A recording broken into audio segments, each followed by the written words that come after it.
মেয়েরা বিয়ের পরও স্বামীর সান্নিধ্য পছন্দ করে, স্বামীর কাছে সময় চায়, স্বামীর সাথে ঘুরতে যেতে চায়। তাদের কাছে স্বামীরা কখনো পুরনো হয় না। বাড়িতে স্বামীদের পরিপাটি হয়ে থাকা লাগে না। বউদের সেসব নিয়ে মাথা ব্যথাও নেই।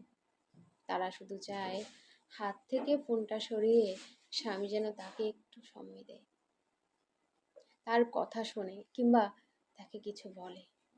বাড়িতে হাজারটা কাজ করার পরও স্ত্রীরা গল্প করতে ক্লান্ত হয় না, বরং সারাদিনে জমিয়ে রাখা কথাগুলো বলার জন্য হাঁসফাঁস করতে থাকে। তাদের শুয়ে পড়লেই ঘুম চলে আসে না, বরং ঘুমন্ত স্বামীর দিকে তাকিয়ে চাতক পাখির মতো তাকিয়ে থাকে। এই পুরো বিষয়টাতে টাকা পয়সারও কোনো হাত নেই, সৌন্দর্যেরও হাত নেই।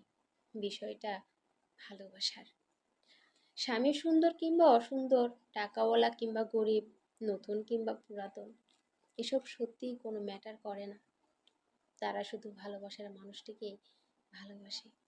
অথচ পুরুষ পুরুষ মানুষের কাছে ব্যাপারটা পুরোই উল্টো। তাদের কাছে বউ পুরনো হয়, বউকে ভালো লাগে না, বউয়ের কথা ঘ্যান ঘ্যান মনে হয়। বাইরের নারীকে তারা যতটা গুরুত্ব দেয়, সময় দেয়, ঘরের বউকে যদি ততটা গুরুত্ব দিত, তবে স্ত্রীদের অন্তত মানসিক শান্তির অভাব হতো না।